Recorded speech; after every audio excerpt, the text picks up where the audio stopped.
Montana Territory, 1878. The unforgiving landscape of Clearwater Valley stretched before Luke O'Connor like a broken promise. The 25-year-old cowboy hunched over in his saddle, his weathered hat pulled low against the beating sun as he urged his exhausted horse forward. 3 days since the attack that had scattered his herd and left 2 good men dead, their blood soaking into Montana soil as casually as summer rain. Just a little further, thunder, he murmured to the chestnut gelding beneath him. The horse's sides heaved with each labored breath, its once powerful stride now faltering. Luke's hand instinctively touched the crude bandage wrapped around his upper arm where an outlaw's bullet had grazed him. Blood had long since dried, but the pain remained, a constant reminder that trust was a luxury no man could afford in this territory. Luke had learned early that attachment meant vulnerability. First when his mother died of fever when he was just 7, then when his father was killed in a senseless saloon brawl 3 years later. The lesson had been reinforced by 5 years riding with the Flying W, watching good men die for cattle, land disputes, or sometimes just because the frontier demanded blood as tribute. Love was for fools who hadn't yet realized the West would eventually take everything they cherished. He crested a small rise and spotted a modest homestead nestled against a stand of pines. Smoke rose in a thin column from the chimney, and a small garden plot showed careful tending. Luke hesitated. He needed help, but strangers meant danger. Still, thunder wouldn't make it much further without rest and water. As Luke approached the split-rail fence, Thunder stumbled, nearly going down. The horse's knees buckled, and Luke barely managed to dismount before the animal collapsed, breathing hard, eyes rolling in distress. "No, no, no," Luke whispered, kneeling beside his loyal companion. "Don't you dare die on me, Thunder. You're all I've got left." "He's not dying, but he will if you don't get him cooled down and watered properly." The voice startled Luke, his hand instinctively moving to his revolver as he turned. Standing at the gate was a young woman, perhaps 22, with golden blonde hair partially covered by a faded blue bonnet. Her dress was simple calico, practical for frontier life, but couldn't hide her natural beauty. High cheekbones, clear blue eyes, and a determined set to her jaw that suggested she was no stranger to hardship. "Your horse has heat exhaustion and dehydration," she continued, unaffected by his defensive posture. "And you don't look much better yourself." "I don't need charity, ma'am," Luke said, even as Thunder let out a pitiful whicker that betrayed them both. "It's not charity to help a dying animal," she replied, already unlatching the gate. "I'm Bethany Turner, and unless you'd prefer to watch your horse die on principle, you'll let me help." 15 minutes later, Thunder was resting in the shade of the barn, covered with wet cloths while Bethany methodically worked to cool the animal down. Luke watched in reluctant admiration as her hands moved with practiced efficiency, checking the horse's gums, feeling for fever. "Where'd you learn to doctor horses?" he asked. "My father was a horse trader before he passed. I grew up around them." She glanced at Luke's arm. "That bandage needs changing. You're lucky it's just a graze." Luke stiffened. "How'd you know it was a graze?" "Seen enough bullet wounds to recognize the pattern." Her eyes met his, unflinching. "Raiders or outlaws?" "Both. Callahan Gang. They hit our herd 3 days back. Killed 2 men, scattered 200 head of cattle." Luke surprised himself with his candor. "I'm Luke O'Connor, foreman for the Flying W Ranch." Bethany nodded, continuing to tend the horse. "The Callahans have been terrorizing this valley for months. Sheriff's useless, probably taking their money." She stood, wiping her hands on her apron. "Your horse needs at least 2 days rest before he can travel. You're welcome to the hayloft." Luke's instinct was to refuse, to insist on moving on. The code of the frontier was clear. Accept no debts you can't repay. Form no attachments you can't afford to lose. But Thunder's labored breathing made the decision for him. "Much obliged, Miss Turner," he said stiffly. "I can work to pay for our keep." "I won't turn down an extra pair of hands," she replied practically. "But first, let me see to that arm. Can't have you dying of blood poisoning on my property. Bad for business." The ghost of a smile touched Luke's lips for the first time in days. "Yes, ma'am." Inside the small cabin, Luke noticed the details that told a story. The rifle by the door, kept clean and ready. The single chair pulled up to the table. The careful mending of the curtains. This was a woman surviving alone, making do with what she had. As she cleaned his wound with gentle but firm hands, he studied her face. Young, but with the weathered look of someone who had seen more than their share of hardship. "You live here alone?" he asked, immediately regretting the question. A woman's circumstances were her own business on the frontier. 3 years now, since Pa died, she answered matter-of-factly. Most folks thought I'd sell and move to town, or find a husband. She tied off his bandage with perhaps more force than necessary.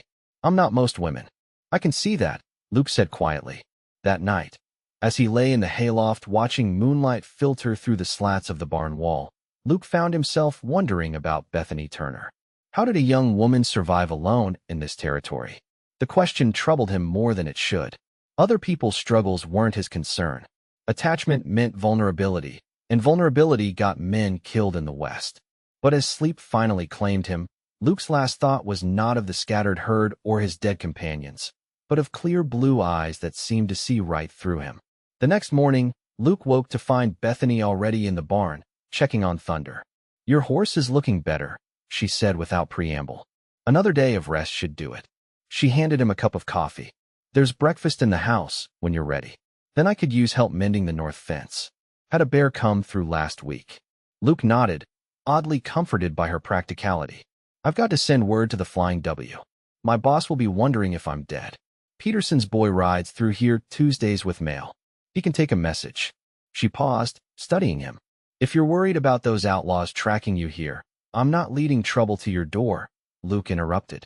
"I'll be gone tomorrow." Bethany's expression didn't change, but something flickered in her eyes. "Suit yourself. Breakfast gets cold fast." Throughout the day, Luke found himself watching Bethany as they worked. She handled tools with the same confidence she'd shown with his horse, never asking for help but accepting it when offered. By midday, they'd fallen into an easy rhythm, working side by side on the damaged fence line. "You're handy with those tools for a cowboy," she observed as he set a post. "Wasn't always a cowboy," Luke replied. "Apprenticed to a carpenter in St. Louis before heading west. Figured I'd build things, not chase cows." He smiled ruefully. "Life has its own plans."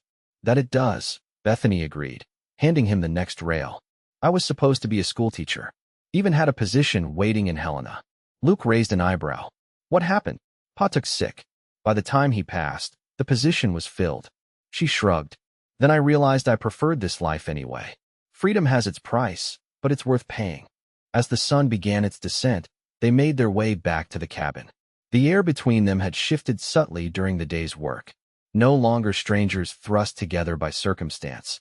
They moved with the comfortable awareness of two people who had taken each other's measure and found no cause for alarm. Over a simple but hearty supper of rabbit stew, Bethany finally asked the question that had clearly been on her mind. "Those men who died, were they friends?" Luke stared into his bowl, memories surfacing. Jim Wilson had a wife and 2 kids back in Kansas. Sent most of his pay home every month. Carlos Mendez was saving to bring his mother up from Mexico. He set down his spoon. Good men. Didn't deserve to die face down in the dirt over a few hundred cattle. Few men get the death they deserve, good or bad, Bethany said softly. My pa used to say that's why what matters is how you live, not how you die. Your pa sounds like he was a wise man. He was. Foolish sometimes, but wise about the important things. She hesitated. He also used to say a person alone is just surviving, not living. Luke looked up, meeting her gaze. Sometimes surviving is all the West allows. Is that what you believe? Her question hung in the air between them, challenging. It's what experience has taught me, he answered finally. The frontier takes more than it gives. Bethany nodded slowly. Then perhaps you haven't been looking in the right places for what it might offer. That night, Luke couldn't sleep. Bethany's words echoed in his mind, along with unbidden thoughts of what life might be like if a man could put down roots, build something lasting. Dangerous thoughts for a cowboy with no land and few prospects beyond the next cattle drive. Eventually, he rose and stepped outside, seeking clarity in the vast Montana night. He found Bethany sitting on the porch steps, a shawl around her shoulders against the evening chill. Couldn't sleep either? She asked as he approached. Too many thoughts, he admitted, settling beside her, careful to maintain a respectful distance. About your men? Or the cattle? Some of that. Luke studied the star-filled sky. mostly wondering what I'm riding back to. 5 years with the Flying W, and what do I have to show for it? A horse, a saddle, and a month's wages if the boss doesn't dock me for the lost herd. Bethany was quiet for a long moment. What would you do? If you could choose anything? The question caught Luke off guard. No one had asked him that in years, perhaps ever. I'd build something that lasts, he said finally. A place that's mine, where I make the decisions and face the consequences. That sounds a lot like this place, Bethany observed. Luke glanced at her, struck by how the moonlight silvered her hair. You've built something impressive here. Most men couldn't do what you've done alone. Most men wouldn't have to, she replied with a hint of sharpness. They'd have partners, neighbors willing to help. I get suspicion and questions about when I'm selling or marrying. People fear what they don't understand, Luke said. A woman choosing independence over security challenges their own choices. Bethany turned to him, surprise evident in her expression. That's perceptive. Luke shrugged, suddenly self-conscious. Just because I punch cows doesn't mean I don't think. A smile curved her lips. I never assumed you didn't, Luke O'Connor. The sound of his name in her mouth created an unexpected warmth in his chest. They sat in comfortable silence for several minutes, watching the stars wheel overhead. I should check on Thunder, Luke said eventually, reluctant to break the moment, but wary of the unfamiliar feelings stirring within him. He's fine. I looked in on him before coming out here. Bethany hesitated. But if you're using him as an excuse to escape conversation, don't let me stop you. Luke laughed, a genuine sound that surprised them both. Called out fair and square, Miss Turner. Bethany, she corrected. If we're sharing a porch under the stars, I think formalities are unnecessary. Bethany, he repeated, liking how it felt. Dangerous territory, this familiarity, but for once, Luke didn't immediately retreat. The next morning, Luke found Thunder vastly improved, alert and nickering for grain. The realization that he had no reason to delay his departure sat like a stone in his stomach.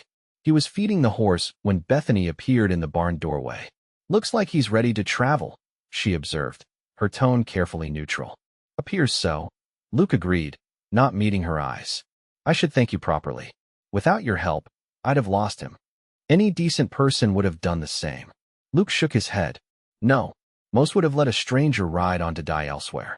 Especially a woman alone. He finally looked at her. You took a risk helping me. Life is risk, Bethany replied simply. The question is which ones are worth taking. Before Luke could respond, the sound of approaching horses caught their attention. Moving to the barn door, he tensed at the sight of 4 riders approaching the homestead. Even at a distance, the malevolent purpose in their posture was unmistakable. Get inside, Luke ordered, reaching for his revolver. It's the Callahans. No. Bethany's voice was steel. She reached behind a feed barrel and pulled out a shotgun. This is my home. I don't hide from men like that. There was no time to argue. The riders were already pulling up at the fence line, faces hard beneath the brims of their hats. Luke recognized the leader immediately, Silas Callahan, a man whose reputation for cruelty stretched across 3 territories. Well now, Callahan called out. What do we have here? The Flying W cowboy who got away, shacking up with the widow woman. I'm not a widow, Bethany called back, the shotgun steady in her hands. And you're not welcome on my property. Callahan's smile didn't reach his eyes. Feisty little thing, ain't she? I can see why you'd hide out here, O'Connor. He shifted in his saddle. But we've got unfinished business. You saw our faces. That's inconvenient. Luke stepped forward, placing himself slightly ahead of Bethany. There were witnesses in town who saw you riding toward the herd. It's over, Callahan. The law's already looking for you. The law. Callahan laughed, a hollow sound. Sheriff Daniels knows better than to cross me. Now, we can do this easy or hard. You come with us, face frontier justice, and the lady doesn't get hurt. The lady, Bethany said coldly, will put a hole through you if you don't turn around right now. One of Callahan's men reached for his gun, but Silas stopped him with a gesture. No need for that. Yet. His eyes narrowed. I admire your spirit, miss, but you're outnumbered. And once we deal with your friend here, you'll be all alone again. Unless you'd like company. His meaning was unmistakable. Luke felt rage building inside him, but forced himself to remain calm. 4 against 2 were bad odds, especially with Bethany in the line of fire. You've got 3 seconds to get off my property, Bethany said, cocking the shotgun with a decisive click. 1. You're making a mistake, Callahan warned. 2. The outlaws exchanged uncertain glances. They'd clearly expected intimidation to work. 3. Bethany fired the shotgun into the air, the explosion shattering the morning quiet. The horses reared in panic, nearly unseating their riders. Next one won't be a warning, she called out. Callahan's face contorted with fury. This isn't over, he snarled. Nobody defies me and lives to boast about it. He yanked his horse around. Enjoy your time together. It won't last long. The riders galloped away, dust rising in their wake. Luke turned to Bethany, a mixture of admiration and concern on his face. That was either the bravest or most foolish thing I've ever seen. Sometimes they're the same thing. She lowered the shotgun, her hands trembling slightly now that the immediate danger had passed. They'll be back, won't they? Luke nodded grimly. With more men. Callahan doesn't take humiliation lightly. He ran a hand through his hair. I've brought this trouble to your door. I need to go, lead them away from here.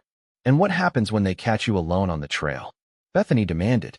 They'll kill you and come back here anyway. Luke knew she was right. Then I need to reach the Flying W. Bring back help. Bethany considered this.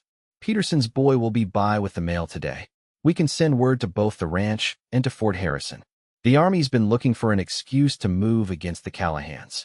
That still leaves you alone until help arrives, Luke protested.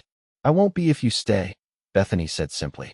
The statement hung between them, loaded with meaning neither was ready to fully acknowledge.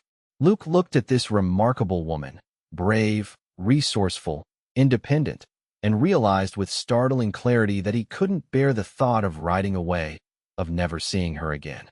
We'll need to prepare, he said finally. Barricade what we can, create firing positions. Bethany nodded, relief visible in her eyes. I've been preparing for something like this since Pa died. There's a rifle cellar beneath the house, stocked with ammunition and supplies. And the barn has a false wall where we used to hide horses from raiders. Luke raised an eyebrow. Your father was prepared. He knew what kind of country this is, she replied. Beauty and danger in equal measure. They spent the day fortifying the homestead. Luke marveled at the defensive measures Bethany's father had built into the seemingly simple property. Firing ports concealed in the walls, escape tunnels from the root cellar, water supplies that couldn't be cut off from outside. When Peterson's boy arrived, they sent urgent messages to both the Flying W and Fort Harrison, though Luke held little hope of immediate rescue. As evening approached, they ate a quiet meal, both aware it might be their last peaceful night for some time. The intimacy of their situation, two people preparing to defend not just their lives, but the home Bethany had built, created an undeniable bond between them. Why did you really stay out here alone? Luke asked as they cleaned their weapons at the kitchen table. The truth. Bethany's hands stilled on the rifle barrel. Because everyone expected me to fail, she said softly. The banker, the neighbors, even Pa's friends, they all waited for me to break, to admit I needed a husband or the charity of the town.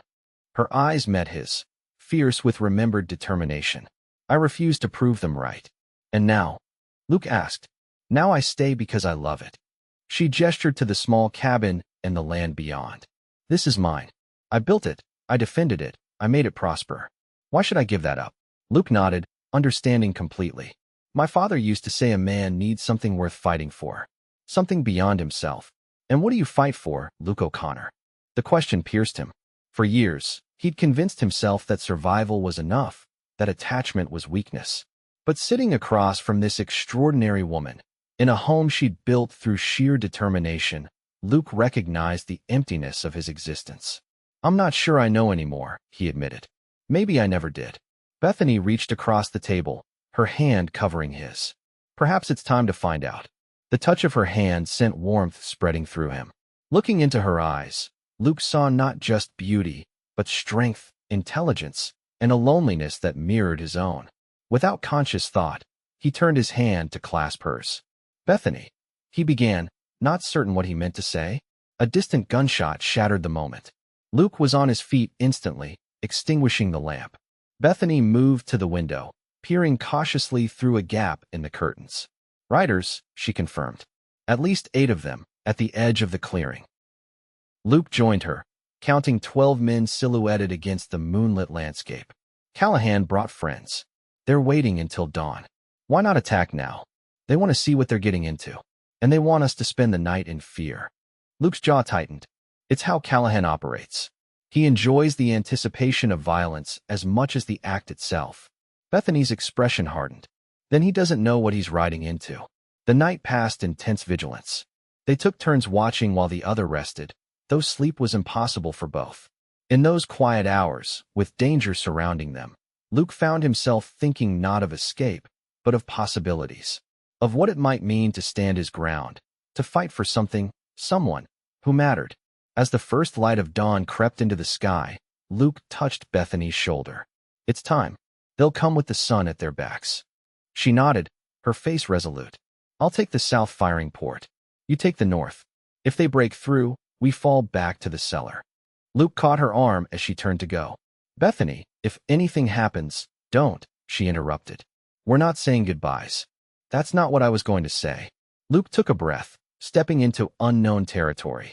I was going to say that meeting you has made me question everything I thought I knew about surviving out here. And if we get through this, I'd like to explore that further. A smile touched her lips, transforming her face despite the danger around them. Then we'd better make sure we get through this, Mr. O'Connor. The attack came exactly as Luke had predicted. The Callahan Gang charged out of the rising sun, guns blazing, expecting to overwhelm the small homestead with superior numbers. They weren't prepared for the defensive positions Bethany and Luke had established, nor for the determination of the two people fighting for more than just survival. The first volley from the hidden firing ports took down 3 riders immediately. The rest scattered, seeking cover behind rocks and trees at the edge of the clearing. For nearly an hour, the gunfight continued, with Callahan's men unable to approach the cabin without facing deadly accurate fire. They're splitting up, Luke called out, spotting movement at the western edge of the property. They'll try to come at us from multiple directions.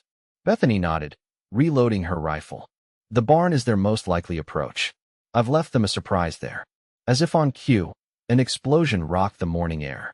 The barn door had been rigged with blasting powder from the root cellar, and 2 of Callahan's men who had tried to use it as cover were thrown backward by the blast. Remind me never to underestimate you, Luke said, a note of admiration in his voice despite their dire situation. Most men make that mistake only once, Bethany replied with grim satisfaction. But their advantage couldn't last forever. By midday, the outlaws had worked their way closer, using the terrain and remaining outbuildings for cover. A bullet splintered the window frame near Luke's head, forcing him to duck. We're running low on ammunition, Bethany warned, counting the remaining cartridges. Maybe 20 rounds each. Luke knew what that meant. Soon they would be overwhelmed by sheer numbers. We need to change the odds, he said, thinking rapidly. Draw them into a trap. The root cellar tunnel, Bethany suggested. It comes out behind that stand of pines. If we could circle behind them, too risky, Luke shook his head. They'd cut you down before you got 10 feet. Not if they think we're both still inside. She met his gaze steadily. I know these woods better than anyone. I can make it.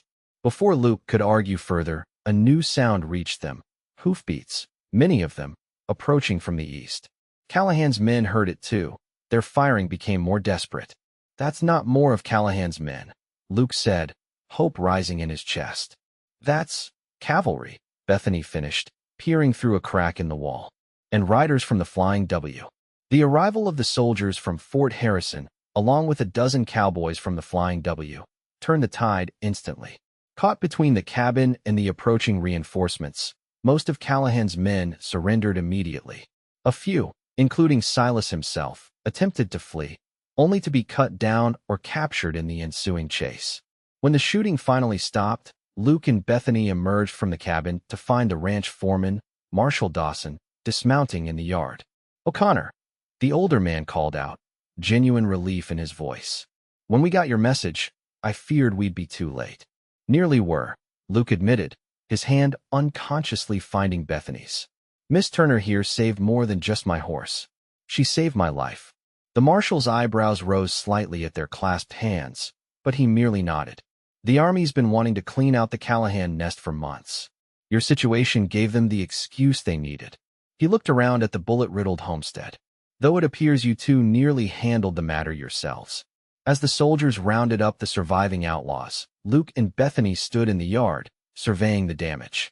The barn was a charred skeleton, and the cabin walls were splintered from gunfire. Yet strangely, Luke felt no despair, only a fierce determination. "I can rebuild it," he said, turning to Bethany. "Better than before." She looked at him, a question in her eyes. "We only just met, Luke O'Connor. And yet I feel I've known you all my life," he replied. "Or at least the part worth remembering." He took both her hands in his. "I've spent years running from attachment, convinced that caring for someone meant inevitable loss. But watching you defend your home, our home, if you'll let it be, I realized something important." "What's that?" Bethany asked softly. "That a life without something to fight for, someone to care for, isn't really living at all."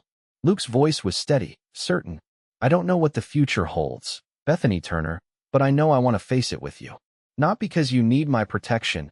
Heaven knows you're the strongest person I've ever met. But because together, we could build something that matters." Bethany's eyes shone with unshed tears. "Are you proposing, Cowboy? Because if so, it's rather unconventional timing." Luke laughed, the sound free and unburdened for perhaps the first time in his adult life. "I suppose I am. Though I had planned something more romantic than standing amid bullet holes and debris." "I don't need romantic," Bethany said, stepping closer to him. "I just need real. And you, Luke O'Connor, are the most real man I've ever known." Their first kiss, witnessed by amused soldiers and cowboys, was brief but filled with promise, of healing, of building, of a shared life neither had dared to imagine before fate had brought them together. 6 months later, the homestead had been transformed.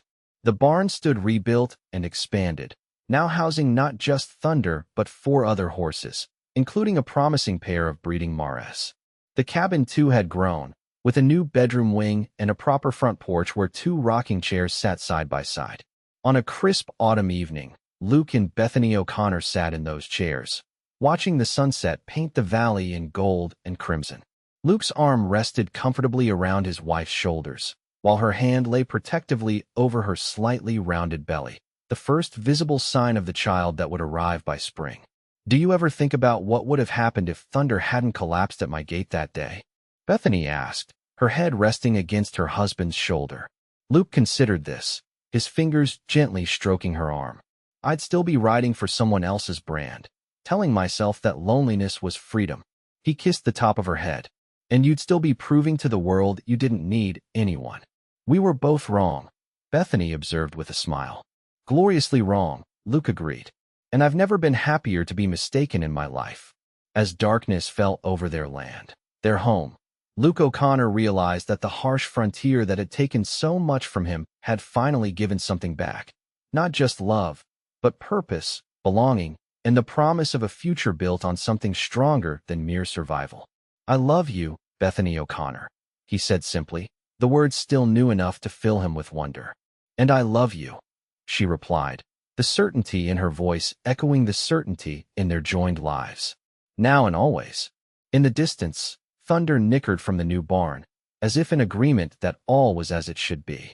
The horse that had brought them together now stood as a living reminder that sometimes salvation comes in unexpected forms, and that a heart once thought too scarred to love can find healing in the very place it feared to look.